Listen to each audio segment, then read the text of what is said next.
This is More Than Work, the podcast reminding you that your self-worth is made up of more than your job title. Each week, I'll talk to a guest about how they discovered that for themselves. You'll hear about what they did, what they're doing, and who they are. I'm your host, Rabiah. I work in IT, perform stand-up comedy, write, volunteer, and, of course, podcast. Thank you for listening. Here we go.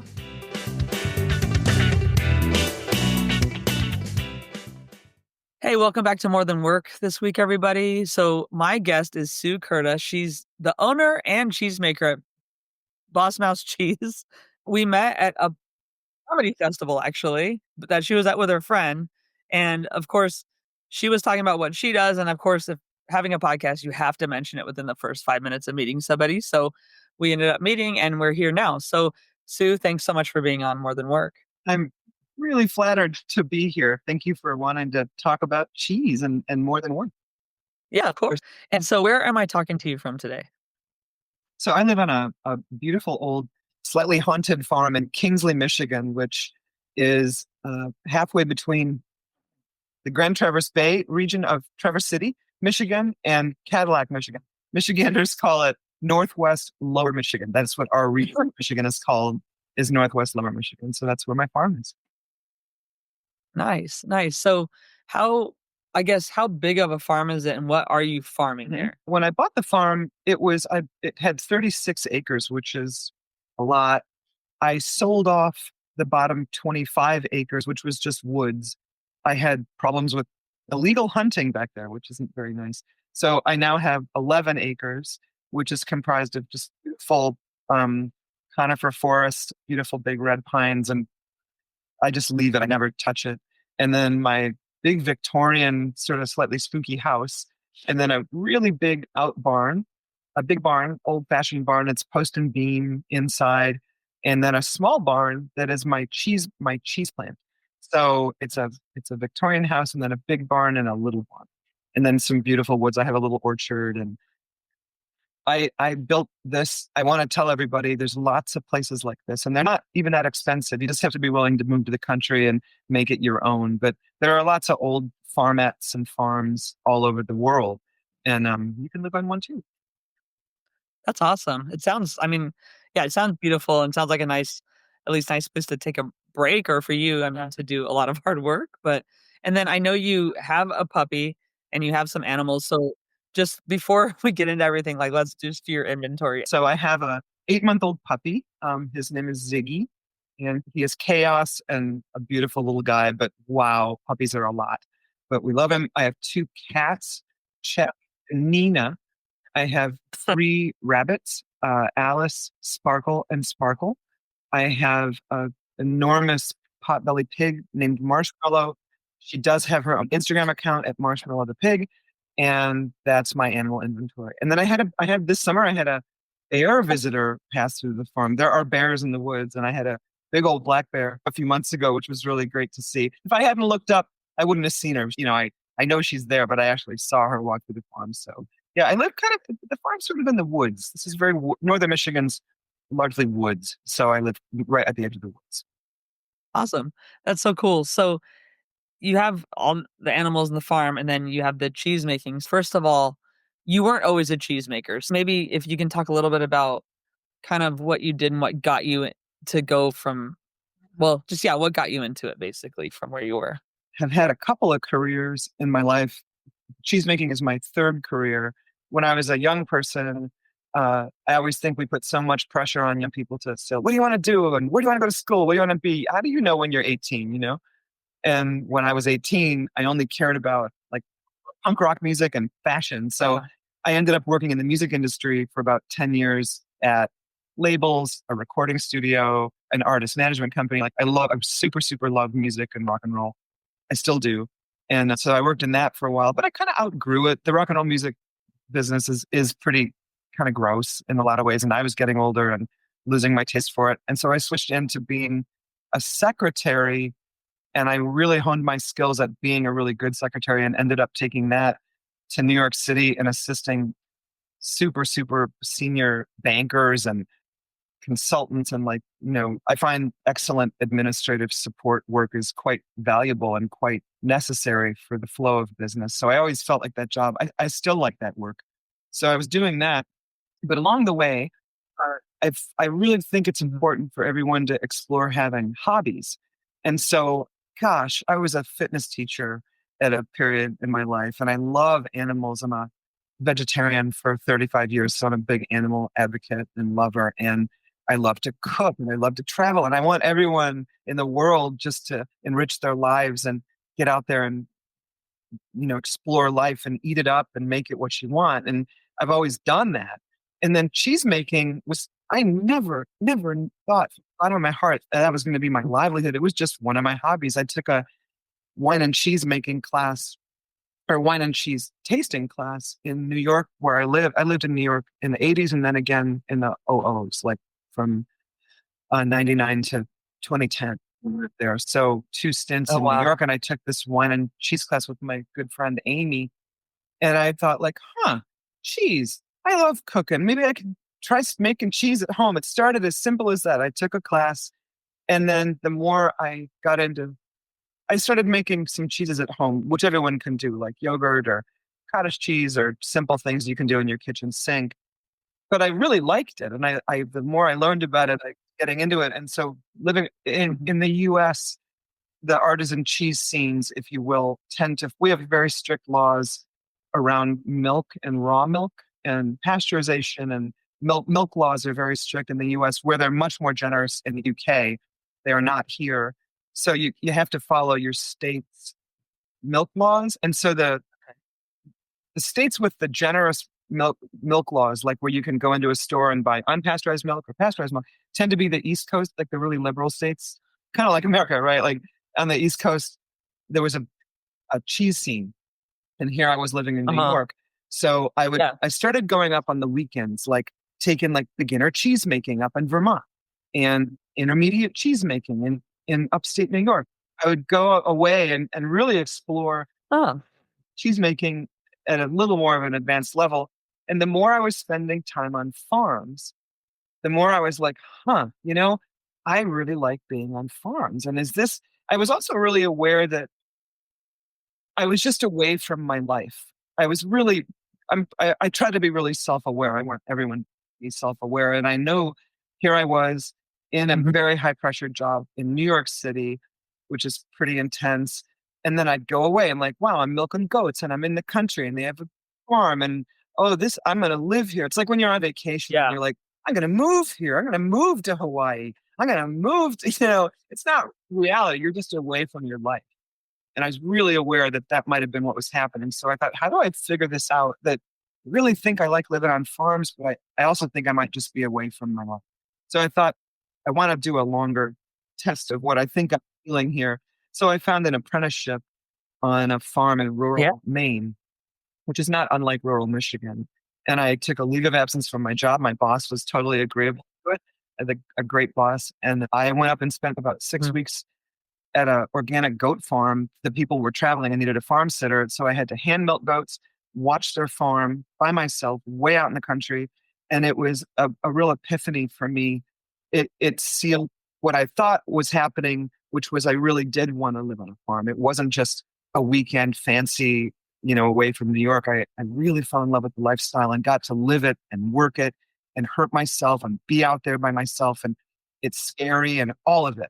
And it was a giant lightning bolt of this is what I do. A few years later, I left New York, still only a hobby Yeah. cheesemaker. This wasn't my job yet. This was more than work. This is the whole point of your podcast. And found this old farm. I was living in New York and I had a buyer's agent looking for farms. And I was like, oh, that's the place. Like online, I saw it and I knew it. And I bought it. So I've lived here about 15 years now. When I moved here, the downside was when you move to a rural place, there are no jobs. Just know that. And I sure wish I thought, who would hire me? Here I am from New York with this big fat resume. Everybody wouldn't hire me. Nobody would hire me. Small Mm. towns can be not very welcoming to outsiders. Even though I'm from Michigan, I was not from here. And they let you know it. They do not they're not very welcoming to outsiders. And in their defense, they see a lot of people that don't put a root in the community. They want a second Right. home to look at the water. And I understand it. I see both sides now that I live here, but couldn't find a job. The cheese thing wasn't even a thing. I had took some embarrassing jobs because I couldn't find an actual job up here, but finally got a job, still was doing cheese making on the side. But in Michigan, you can't be a cheesemaker. You have to get a full dairy license. And I'm like, all right, I'll get a dairy license. So I was working, but I'm this little cheese barn just with the intention of making cheese at the Traverse City Farmers Market on Saturdays. That certainly would not be enough money to support you. But that's all I wanted from it. Wasn't trying to be a cheesemaker full time. But as it goes with do what you love and the money follows, I started my cheese company. 2 years in, Yeah. I was making more money at that than my job. So I quit my job and then really ramped up my cheesemaking company. And it's 12 years later and I'm still a cheesemaker. So absolutely never saw that coming. It just happened. And I'm very proud. It's an intense work. It's a lot of work. To those of you that want to be self-employed, just know it's great. It's also about twice as many hours as you would work at a regular job. And you're wearing a lot of hats. It's not for everyone, but that's how I ended up here. That's the Yeah. story. So that's awesome. And there's so much there because I think first of all, I agree with like the points you've made about what you wish for people. And I think because you know how important it is to have a hobby and to have something you're passionate about outside of work. One thing I'm curious about, because I don't get to ask this question very often, is changing from it being a hobby to it being your livelihood. Did your relationship with your hobby change? Like, and for example, like people know I do comedy. I have loved it, and then I've been, like, kind of resentful of it a little bit, and now I love it again, but it hasn't become my livelihood yet, but I just know over time, like, a hobby that kind of you're trying to grow in can be a little bit hard, so for you with cheese making, like, how's your relationship with it changed, if it has? It has. That's a great question. Quitting your day job, which I actually don't recommend until it's like a seesaw. I always have never understood, as somebody who worked in the music business and who did quit her day job, when people are, I think people need to get with the program if they're like, I can't work. I just have to write poetry. I can't have a job. I just have to do comedy. Yeah. Good luck with that, because if you're doing that, someone is paying your bills or you are financially able to fuck around and not have to Yeah. pay bills. So I've always been like, I've known a lot of musicians, a lot in my life that are like, I can't have a job. Well, lucky you. I've always said, I don't think your day job has to fill up your soul. I don't think your day job has to be your passion at all.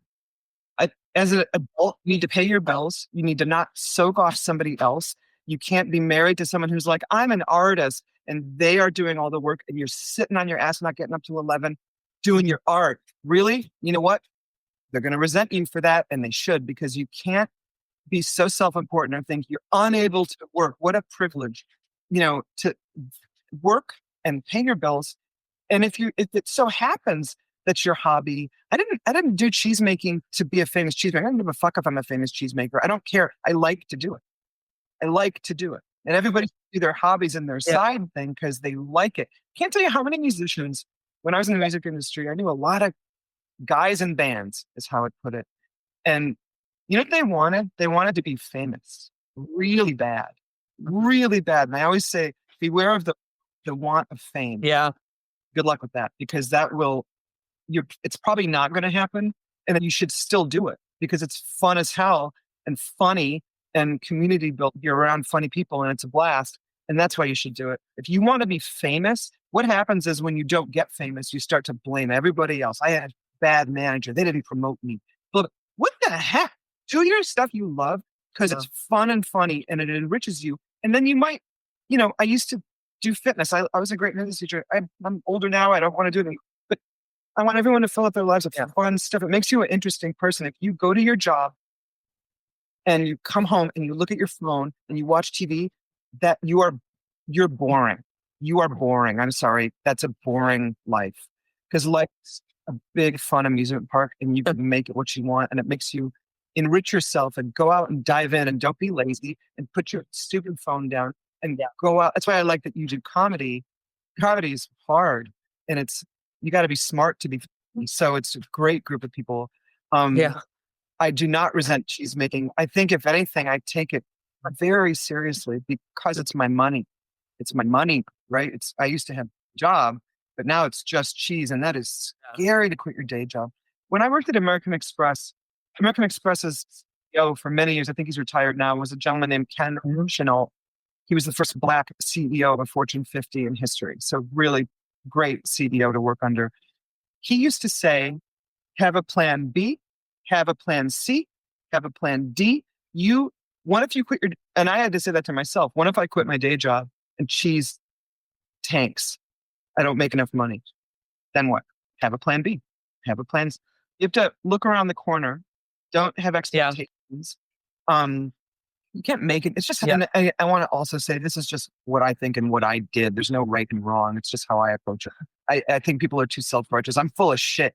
You know what I mean? Like, this is just what I did. It's not right or wrong. It's just what I did myself and how it looked for me. But people need to make their own or whatever. Small business and working for Yeah. yourself is really hard. Yeah. It's not for everyone. I think everyone thinks they'll be good at it, but it's most small business fails, as we know. So you have to work more. No, I'm not sick of. It's like winemaking. Yeah. It's complicated. It's so interesting. I get tired of it. I love it. I'll forever love it, but it's hard. The days when I don't have to do it, I'm like, ah. But like, I think no matter what I did for a job, I'd feel a relief. I'm going to work that day, having a day off. Also, self-employed, you don't really ever have a day. Yeah. You got to be For available sure. from your clients, and then the quality of the cheese. That's another thing. Cheese can really be terrible, or it's not even your fault. Sometimes Yeah. it's like the batch comes out weird, the milk was weird. Um, but I'm really glad I did it. It takes courage to kind of go like, "Oh, I'm going to quit my day job and try this thing." But you just have to have a plan B if it doesn't work out. And it's no one's fault. It's not even your fault. It's just the game. It's not, I don't really care. Like, I make fine cheese. I've never entered my cheese in contests. I don't give a shit about that. It doesn't do best cheese or whatever. I'm not competitive. I don't care if my cheese is the best or whatever at all. Yeah. Well, cheese is something that brings a lot of people joy, I think. I mean, there's true enjoyment. Like people who really like I know people who either, I know you're vegetarian, they'll be I'm vegan except for cheese, or people just look forward to it, or there are wine and cheese parties, or there's a cheese tray at a party, whatever. Trader Joe's has a real proud cheeser. It's one of my favorite names of any product. I might as well be selling chocolate. People act crazy around cheese. I meet these customers and it's a very delightful food and it's emotional. And as a cheesemaker, it's a very historic food as well. I knew another cheesemaker Yeah, and we used to talk about why does cheese make everybody nuts? It makes people nuts. They act crazy. They'll come to the farmer's market like, oh my God, this is cheese. Oh my God, I love cheese. I really love cheese. And they act crazy. I love cheese too. And my cheesemaker friend and I tried to unpack that. And so here's our non-scientific but cheesemaker yeah, experience. A very ancient food. It's as old as mankind. People have been making cheese out of this very perishable product, right? It's highly nutritious. This is getting a little more medical, but because it's a fermented food, you know how they've studied gut biome and like fermented things kind of to your brain, and we think there's something there about it having a sort of a property that makes us feel really good if it's made, properly made cheese. It's an old yeah, school slow food, and it's obviously delicious, but there's a mystique to cheese or something, right? yeah.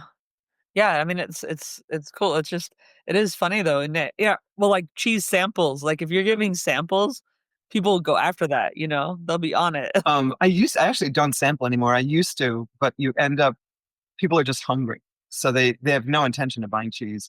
And I find buy it anyway. And I've been making cheese long enough that people know what my cheese is. But and then little kids Yeah, grubby sticking their hands. I just stopped after. Well, in COVID, they stopped letting us sample any food, and I just never went back to it after that because people don't want to buy cheese when they eat cheese. I'm forever my real gratitude and wonder is at the cheesemakers of history because we make it all with pH meters and temperature gauges and jacketed kettles, and we have this modern cheesemaking equipment, but historically they're making it over a fire in a I don't know what, in a pot, and then there's no refrigeration. It's just I don't know how I mean I know how they figured it out, but man, the cheesemakers of history, I really bow down to them because that's so complicated, let alone poisoning yourself if I'm sure that happened too. yeah.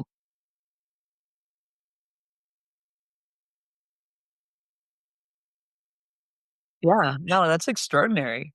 Well, so the name Boss Mouse Cheese. So how did Boss Mouse come about? I get asked that so much. The name Boss Mouse, when you start a business, you have to name your company. And I love humor. And Boss Mouse doesn't mean too much. It's funny to me. The words sound fun together. It's kind of a mighty little thing. Mice and cheese are obvious. That's all there is to it. I get asked that all the time, and I'm like, don't look into it. It's not a deep meaning. And furthermore, in the cheese world, most companies and most all cheese companies Yeah. have these kind of pastoral like golden acres far you know there's this company up here called Idle Farms, and they have all these really pretty farmy names, and that's so not my style. I like humor and like Yeah. kind of punk rock stuff. So Boss Mouse sounded really bold. My father is 90, and he hates the name. When I told him I was calling it that, he sat me down and he's like, Sue, you can't name it. It's so stupid. Don't Yeah. call it that. And I'm like, Dad, sorry, that's the name. It's a great name. And mostly people have loved it. People like it. But I do get asked about it a lot, and there's nothing behind it. It's just stupid and funny. That's it. It's not, doesn't mean anything. Well, and speaking of, I don't know if stupid and funny is the right words for this, but your business cards are, I think they're awesome. Like that's, I mean, I held on to it until it was, I had to take it out of my backpack because it was kind of crazy. But your business cards look like a piece of cheese, like have holes in it and stuff. I just thought that was awesome. I don't know. A business card can be great opportunity to express yourself. And for the listeners, my card is a standard business card size, but we did a letterpress. It's quite a firm little yellow card, and we strategically poked holes at like a piece of Swiss cheese. But it's nicely printed. It's not like we didn't do it with a hole punch. It's done. Yeah. So it looks like a little piece of Swiss cheese. It's bright yellow. It's pretty. It makes quite an impact. It's great. It's because I mean, I remembered you like just because of the card, if anything, you know. Right. Well, plus just meeting you, you're very nice, but like I was like, yeah, this card is awesome. It's good to have humor and have fun with the name of the business. And I agree, there's so many places like that are cheese makers, I guess. And even over here, like you'll just see the name of the farm or something. I was in South Africa earlier in the year, and just you talking made me remember that. And like we went, my friend and I went on a wine tour, but we went to this one winery that had was a Mhm. goat farm, and this cheese was amazing there, like extraordinary. And I mean, I like goat cheese. Some people don't like it. I really loved it, but it just made me think about like that was a really extraordinary cheese experience for me. Can you think of like I mean, you did went to that wine and cheese pairing, but is there a cheese that is like kind of like goals cheese for you? There is. There's a lot, and in the cheese world, like that story you just told me, Rabia, I've heard many stories over the years of people saying, I was in Italy and I was at this monastery and they had this. It's almost like a lover to me. And they'll describe this cheese experience they had. The end line is, do you make something like that? You know? And I tell them no one does. When you have a delicious food memory, and we all have, I think all people have a bag Yeah. full of really impactful food memories. I'll tell you my answer is gonna circle back to you. So I love the UK. My mom is from Aberdeen and spend a lot of time there. And my favorite cheese in the whole world is cheddar Yeah. cheese. And so England is the motherland. That is the cheese of England. Yeah. Probably hundreds of varieties of cheddar. As a cheesemaker, especially as a small cheesemaker, I feel that cheddar is kind of hard to make. Cheddaring is actually a cheese making process. In Isle of Mull in Scotland, there's a creamery there, and they make a cheddar cheese called Isle of Mull, which you can get widely available in the UK. And it is my favorite cheese in the whole world. And it's made on the Isle of Mull. I actually wrote a fan letter to the when I was a new cheesemaker. I thought, oh my god, I want to go to Isle of Mull and learn from them because it's just cheese perfection for me. There's a lot of perfect cheeses. I always say to people, I'm a real new school kind of American style cheesemaker in that I love new traditions, and cheese making is very old. There's something I don't like. I think a good question to ask anybody about their work is, what don't you like about your industry? Something I don't like about cheese making and cheesemakers, broadly speaking, they're a bunch of snobs. And I don't think cheese is snobby at all. I think it's changing and fun, and I'm super Yeah. American in my style. Like I love like rub rub, rum and cocoa powder all over the thing and put it under, age it in oil. And you can just do all kinds of things with cheese, like cooking. It's just endless. And I like new school stuff she's making. It's just how, again, just how I do it. Yeah. It's not right or wrong. But so a la malt cheddar is my very favorite. But when I was new, I thought I want to go study with that cheesemaker and watch him. There's not really formal cheese making education to be had. There's not a cheese making program. I think it's one of my bucket list things, actually. The state of Wisconsin, a really big cheese making state here, although it's mostly commercial cheese over there. The University of Wisconsin has a master cheesemaker certificate. And one of the prerequisites is you have to have been a professional cheesemaker for 10 years before you can even get, and only two women have done it. I think 60 men have. And I'm like, I gotta go over there and do it. There's more Whoa. women now, like everything, but it's still primarily a male cheesemakers, especially in Europe. So that's my long answer. I love malt cheddar and cheddar in general. The cheddars of England, Yeah. I just love cheddar cheese, British cheddar cheese. I'll think of it. Like in a household, the dynamic has been that women should cook and men don't unless it's grilling. But then in like the restaurant industry and stuff, it is very male dominated. I just thought that was an interesting thing, how that happened as a career versus as in the home. I don't know. That's probably another discussion, but it reminds me when I left New York City, I was about to move, and my dear boss took me out to dinner, Cipriani, really, really fancy Italian restaurant. They got in trouble because they only would hire male waiters Oh, because, and maybe they think at the very upper echelon of dining, it's a man's world or whatever. yeah, I let that's a whole nother thing, but I'm just going to say it's another hierarchy, right? Like the highest of anything ends up, not being everyone's not at that table, right? yeah. That's So, and again, in your life, whatever you're doing, if you're trying comedy or you went on a bunch of go-sees for modeling or an acting part and you didn't get it, and whatever the thing is, you're trying to get a new job and no one's calling you back. Keep going. Keep yeah. going. I'm not a religious person, but I do think that it all works out. It will all work out for all of us. But you gotta stay out there and don't let it discourage you. Don't think, boy, when I moved to Michigan, I told you they weren't very welcoming to me, even though I'm like, hey, I'm from Michigan. Yeah, yeah, you're not from up north. So you can get out of here. Yeah. And man, I almost left because I'm like, I can't get in this game. I have so much to offer, but no one seems to want to give me a chance. Keep going. Do what you're doing because you love to do it. Because money can't buy authenticity and you can't fake it. And people see it and they will get behind it. Mhm. There is some self-empowerment to getting up and power through. It sounds corny, kind of like, I'm I'm gonna, like to bump yourself up, but it works. There's no alternative. I agree. And like sometimes my goal is just to have fun because my goal is just to have fun tonight.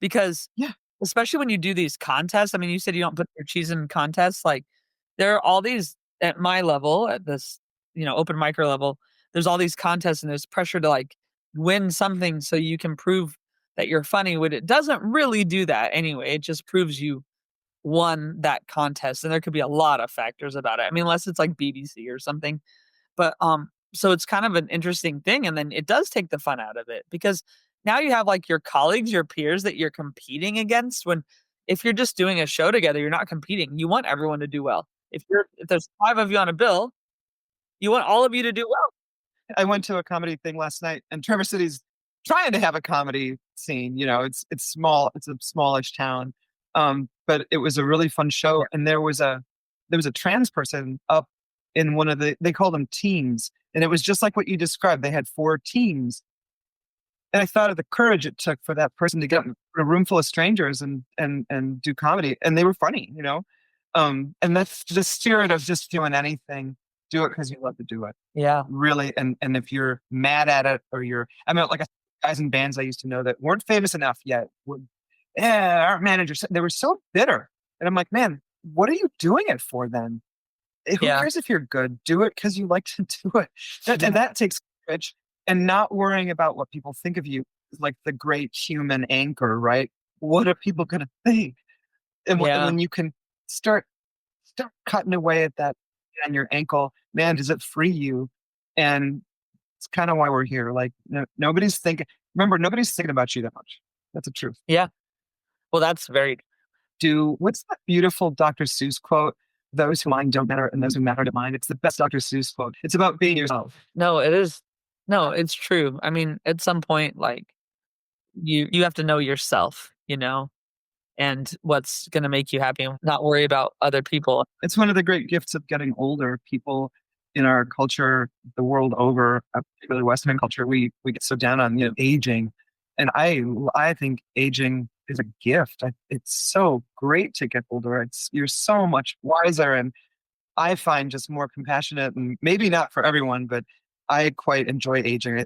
I like myself better, and I want everyone to not be like, oh my God, I'm whatever age.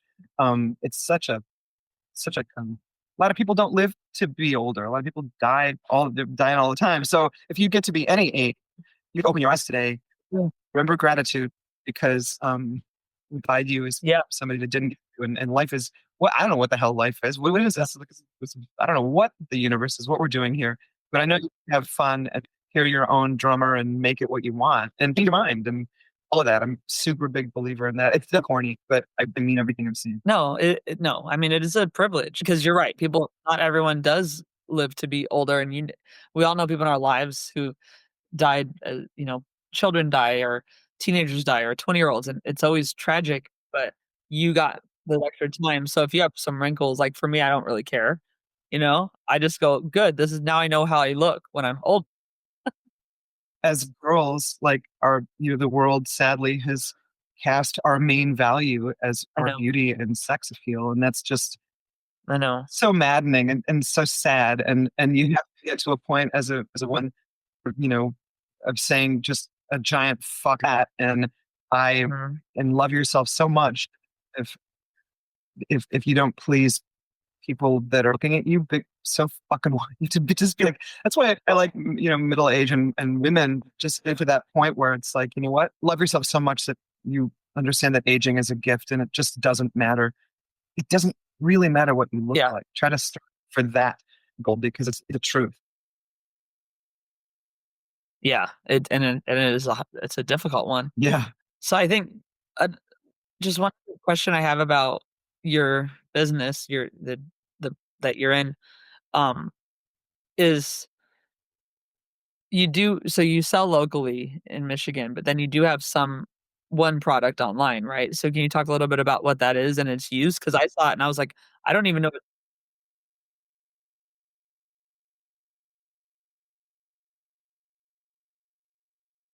So I make my product is pasteurized cow's milk cheese. So in the cheese world, the kind of milk you're using, you had that beautiful goat cheese experience, but there's a lot of sheep and kind of aged sheep and goat milk cheese. And I work in cow's milk cheese. It's my favorite. So cheddars are primarily made. You can make any cheese from any milk. But cheddars are just a few varieties of pasteurized cow's milk aged cheeses. But my father and I so I like smoked cheese. I love smoked cheddar, Yeah. smoked Swiss, smoked cheese, smoked mozzarella.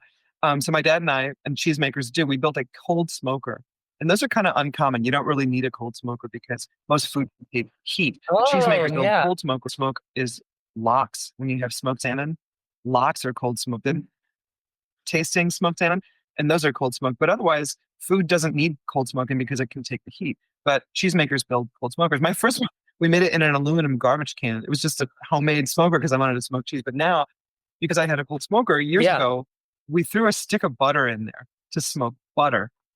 And as a vegetarian, I do not eat bacon fat, but Oh. boy, does it taste like bacon fat because when you think about it, it's a fat, much like bacon when we smoke it naturally. So we threw a stick of butter in there. It was so delicious. I thought, I have a dairy license. I'm going to make this stuff. And the rest is history. We started to Oh, produce it. wow. And now it's probably my Yeah. biggest seller at Boss Mouse. I make good cheese, but that smoked butter, we've been on the Rachel Amazing. Ray cooking show, TV show Chopped. Um, we mail order it. I've Yeah, mail I ordered it saw to every that. state in the union, including it's like a block of bacon fat is what it tastes like. We make it in vegan as well. So I do mail order that. And that was just a fluke. But it's One thing I have is a list of questions called the Fun 5. I ask every guest these questions, but before that, I always ask, like, do you have any advice or mantra you wanna share? Now, you've shared quite a bit about your ideas on, like, what makes a full life, but do you have anything you wanna, like, leave people with at this point? Love yourself above all, and have faith in people. Look on the bright side. Be an optimist over a pessimist. Get out there and eat up life because you're able to. A lot of people aren't able to for a number of reasons, and it's such a gift. It's just a huge, beautiful gift. Make it what you want. You can change your mind. Don't stay in something. If you hate your job, quit. If you hate your Mm. relationship, quit. Be true. It's hard. Life is unfair. Don't don't let that kill your beautiful golden Huh. heart. So it's really corny, but I mean every word of that. It's not though. I mean, someone will hear that who needs to hear it for sure, even myself right now. So that was I yeah. hope so. And love people. Love people. Yeah.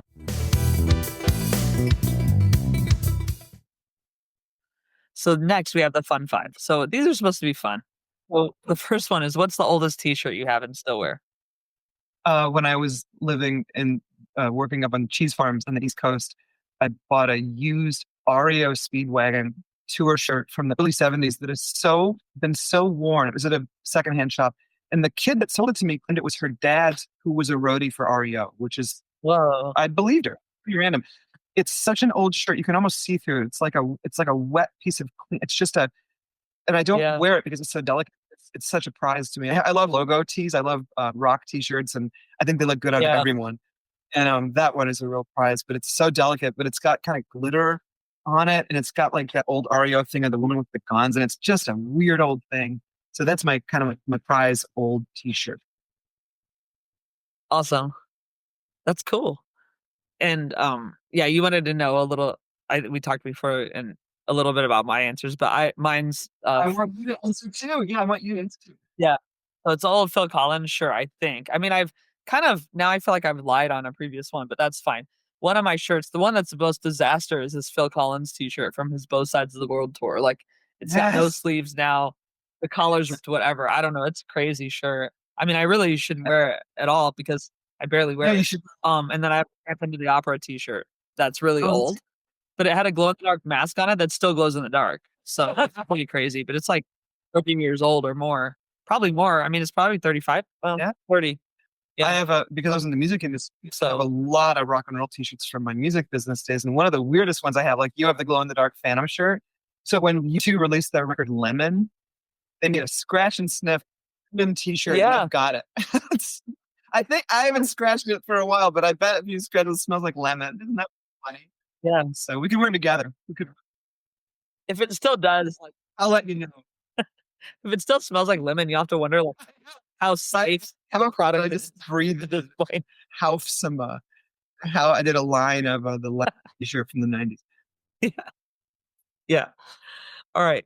So this one, it felt during COVID felt like Groundhog's Day, certainly like in the film, but now it's just a question I still like. So, if every day was really Groundhog's Day, what song would you have your alarm clock set to play every morning? I love this question because I think there's about a zillion answers because I love music.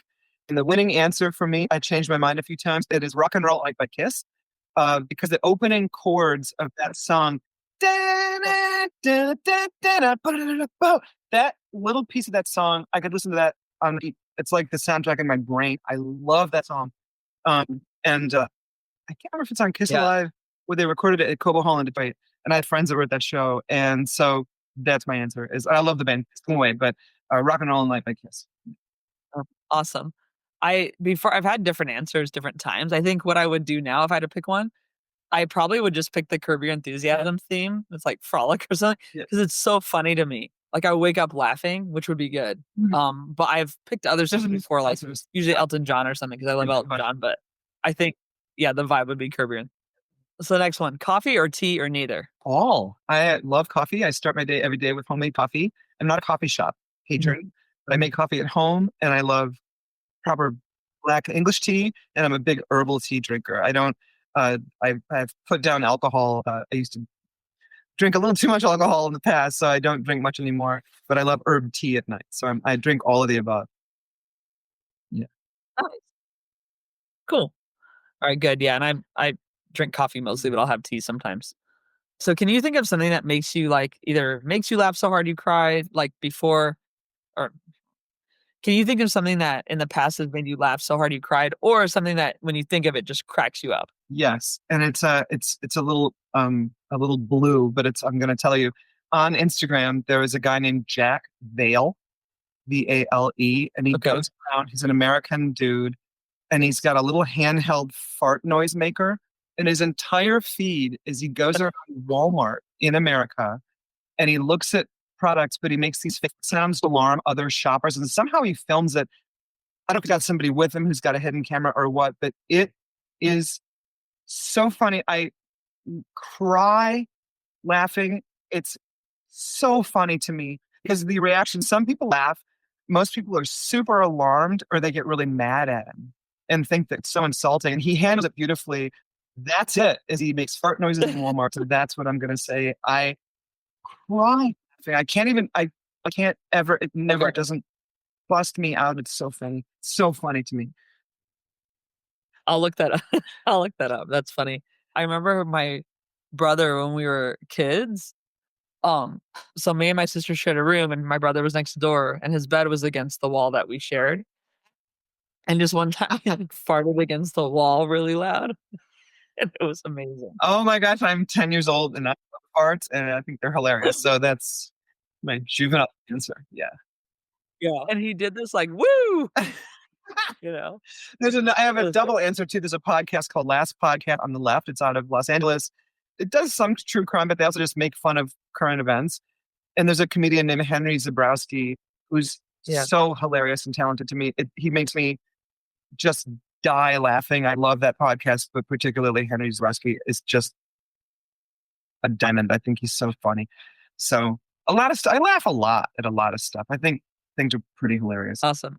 Well, those were good. I think those were great answers. They made me laugh. So, and then the last question, who inspires you right now? Kamala Harris.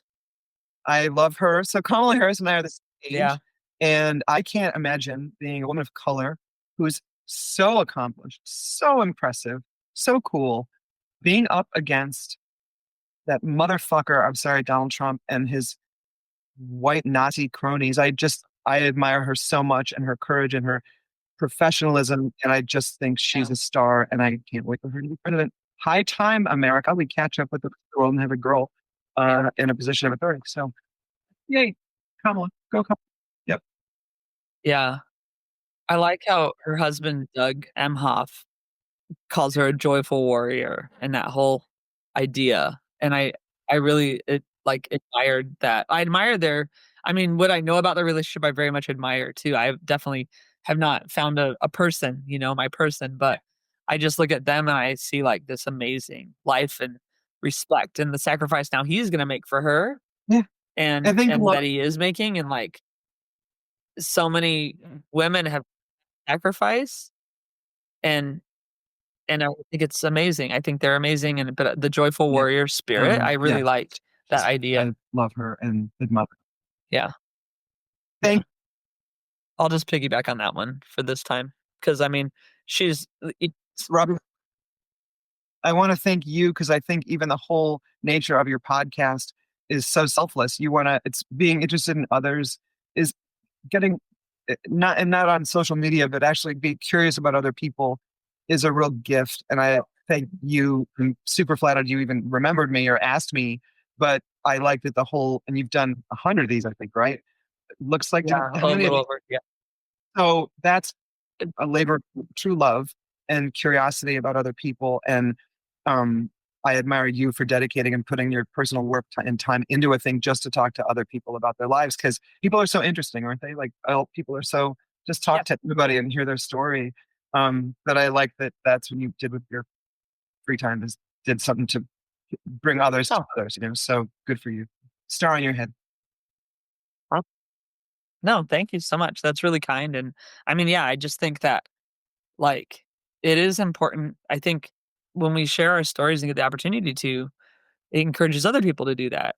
And if it encourages them to do the thing or just share their story or talk about things, I think it's important. So, yeah, and I appreciate like you and you sharing with me and then other guests doing that. And I've had some different, things have gone meandered like off the subjects and whatever, but I think it's all That's just the as best part. important. Yeah. Yeah. That's cool. So, as far as just where people can find you and what you want them to look up, like if you want people to follow you on social or go to your website, what can you just give them the direction on what to do? I'm not on a ton of social media. There is a Boss Mouse Cheese Instagram account, and that's where I don't Mhm. somewhat private. I'm not on Facebook or TikTok, or I don't even have TikTok on my phone. I never started, and I don't really want to. Same with Facebook. There's a Facebook Don't page, but I haven't updated it. I don't even have a password anymore. I don't, I consciously chose not to do a lot of social media. I don't know how good for us it is. I'm not a young person. I know they're more yeah. to text. Boss Mouse Cheese, there's a website. You can write me through there. You can contact me there. And then the Boss Mouse Cheese Instagram. And that's it. That's all I'm out there on. So yeah, Cool. I did find you, so it's fine. So that's good, and it's a boundary, so yeah. you can respect that for sure. All right. Well, Sue, thanks so much for being on More Than Work. It was an absolute joy to talk to you. So thank you. Thank you too, Rabiah. Talk soon. Thanks for listening. You can learn more about the guest and what was talked about in the show notes. Joe Maffia created the music you're listening to. You can find him on Spotify at Joe, Maffia. Rob Metke does all the design, for which I am so grateful. You can find him online by searching Rob, Metke. Please leave a review if you like the show, and get in touch if you have feedback or guest ideas. The pod is on all the social channels at More Than Work Pod or at Rabiah Comedy on TikTok. While being kind to others, don't forget to be kind to yourself.